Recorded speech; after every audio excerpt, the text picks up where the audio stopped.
करोड़ स्वरोजगार और रोजगार के तक हम निर्मित करेंगे। उद्योगों को लगाकर नई रोजगारी खड़ी करेंगे, स्टार्टअप का जाला बुनेंगे और स्मॉल स्केल इंडस्ट्री के माध्यम से हजारों युवाओं को उद्योग साहसिक बनाने का काम भी हम करेंगे। बेरोजगार युवाओं को 3,000 की मासिक आर्थिक सहायता देने का भी भारतीय जनता पार्टी भरोसा दिलाती है। आगामी 5 বছর 1 কোটি মানুষের জন্য নতুন চাকরি ও স্বনির্ভর হওয়ার সুযোগ তারা তৈরি করবে এবং বেকার যুবক যুবতীদের জন্য কর্মসংস্থান সুনিশ্চিত না হওয়া পর্যন্ত প্রতি মাসে 3,000 টাকা আর্থিক সহায়তা প্রদান করা হবে।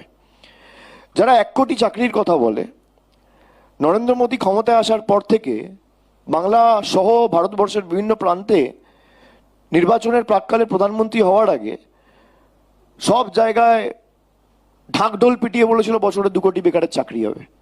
আজকে 12 বছর ক্ষমতায় নরেন্দ্র মোদী, কার্যত দেখতে গেলে প্রতি বছর যদি 2 বছর চাকরির প্রতিশ্রুতি তিনি দেন, তাহলে 12 বছরে 24 কোটি চাকরি। ভারতবর্ষে 4,123টা বিধানসভা আছে, সেভাবে দেখতে গেলে যদি 24 কোটি চাকরি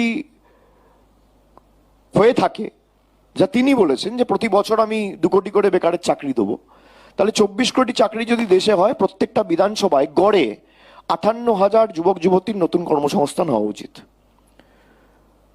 অমিত শাহ সারা বাংলা জুড়ে 5,000 লোক দেখাক, যাকে নরেন্দ্র মোদীর সরকার 5,000, আমি একটা বিধানসভার 58,000 বলছি না, সারা বাংলা জুড়ে 5,000 লোক দেখাক যাকে নরেন্দ্র মোদীর সরকার গত 12 বছর ক্ষমতায় থাকার পরে কোনো যুবক বা যুবতীর হাতে একটা কর্মসংস্থানের নিয়োগপত্র তাদের কেন্দ্রের সরকার তুলে দিয়েছে।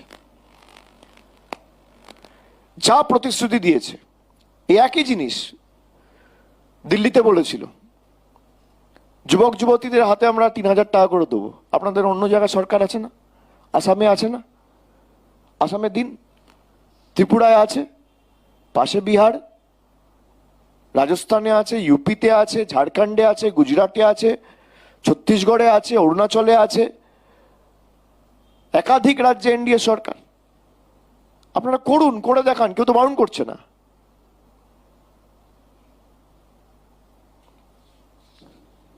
এরপর তারা বলেছে মহিলাদের নিরাপত্তার জন্য থাকবে বিশেষ মহিলা পুলিশ ব্যাটালিয়ন, দুর্গা সুরক্ষা স্কোয়াড।